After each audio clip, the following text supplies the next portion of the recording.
महाराष्ट्राच्या प्रशासनात एक नाव कायम चर्चेत असतं.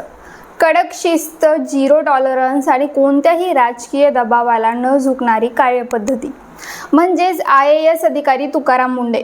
पण जितकी त्यांची काम करण्याची स्टाईल चर्चेत असते तितक्याच त्यांच्या बदल्याही चर्चेचा विषय ठरतात. आणि आता पुन्हा एकदा त्यांची बदली झाल्यानंतर मोठा वाद निर्माण झालाय. कारण तुकाराम मुंढेंची अन्न आणि औषध प्रशासन विभागाच्या आयुक्तपदी नियुक्ती करण्यात आली. सरकार याला अपग्रेडेशन म्हणत असलं तरी प्रशासकीय वर्तुळात मात्र याकडे स्पष्ट डिमोशन म्हणजेच पदावंती म्हणून पाहिलं जात आहे. आणि या सगळ्यामागे पुन्हा एकदा मुख्यमंत्री देवेंद्र फडणवीस आणि तुकाराम मुंढे यांच्यातील जुना संघर्ष कारणीभूत आहे का असा सवाल उपस्थित होऊ लागलाय. नमस्कार, मी श्वेता, तुम्ही पाहताय आझाद मराठी. मंडळी, गेल्या काही महिन्यांपासून महाराष्ट्रातील अन्न आणि औषध प्रशासन विभाग म्हणजेच FDA सतत वादात होता. भेसळयुक्त अन्नपदार्थ, बनावट औषधं, लाचखोरी, भ्रष्टाचार आणि निष्क्रिय कारभारामुळे या विभागावर गंभीर प्रश्न उपस्थित होत होते. मंत्रालयातच FDA अधिकाऱ्याला लाच घेताना पकडण्यात आल्यानंतर सरकारवर मोठा दबाव निर्माण झाला होता. आणि याच पार्श्वभूमीवर सरकारने तुकाराम मुंढेंची FDA आयुक्तपदी नियुक्ती केली.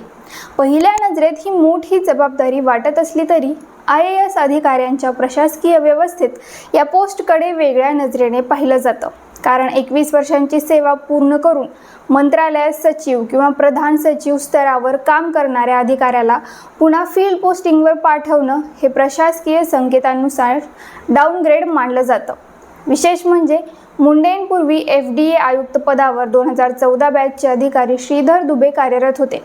म्हणजेच हे पद तुलनेने कनिष्ठ अधिकाऱ्यांकडे दिलं जाणारं पद मानलं जातं. त्यामुळे आता वरिष्ठ अधिकारी असलेल्या तुकाराम मुंढेंना तिथे पाठवल्यानं पदावंतीची चर्चा अधिकच रंगली आहे. शासनाने या वादावर पडदा टाकण्यासाठी FDA आयुक्त पदाचा दर्जा सुपर टाइम स्केल म्हणजे सचिव दर्जापर्यंत वाढवला आहे. कागदोपत्री पाहिलं तर मुंढेंची वरिष्ठता कायम ठेवण्यात आली आहे. पण प्रशासनात काम करणाऱ्यांचं म्हणणं वेगळं आहे. कारण त्याच बॅचचे अधिकारी आज मंत्रालयात बसून राज्याची मोठी धोरणं ठरवतात. तर तुकाराम मुंढेंना एका मर्यादित विभागाचं आयुक्तपद सांभाळावं लागतंय. त्यामुळे हे अपग्रेडेशन नसून फक्त तांत्रिक मेकअप असल्याचं बोललं जातं. तुकाराम मुंढेंच्या नावावर गेल्या 21 वर्षात तब्बल 25 बदल्यांचा विक्रम आहे. म्हणजे सरासरी प्रत्येक काही महिन्यांनी नवीन विभाग आणि नवीन पोस्टिंग. आणि विशेष म्हणजे जिथे जिथे मुंढे गेले तिथे तिथे त्यांनी थेट कारवाई केली. पण काही महिन्यातच त्यांची बदलीही झाली. 2016 मध्ये नवी मुंबई महानगरपालिकेचे आयुक्त म्हणून काम करताना मुंढेंनी अनधिकृत बांधकाम आणि राजकीय हस्तक्षेपावर मोठी कारवाई सुरू केली. त्यावेळी अनेक स्थानिक नेत्यांमध्ये नाराजी निर्माण झाली. परिस्थिती इतकी ताणली गेली की भाजप आमदारांच्या पुढाकाराने त्यांच्या विरोधात अविश्वास ठराव आणला गेला आणि शेवटी फडणवीस सरकारने त्यांची बदली केली. पुण्यात PMPML मध्येही तोच संघर्ष पाहायला मिळाला. नवी मुंबईतून हटवल्यानंतर त्यांना पुणे PMPMLच्या अध्यक्षपदी पाठवण्यात आलं. हे पद IAS अधिकाऱ्यांमध्ये तुलनेने दुय्यम मानलं जातं. पण तिथेही मुंढेंनी शिस्तीवर भर दिला, गैरव्यवहारांवर कारवाई सुरू केली. परिणामी पुन्हा राजकीय नाराजी वाढली आणि काही महिन्यातच बदली झाली. 2018 मध्ये नाशिक महानगरपालिकेचे आयुक्त झाल्यानंतर मुंढेंनी कर प्रणालीत मोठे बदल केले. महसूल वाढवण्यासाठी कडक निर्णय घेतले.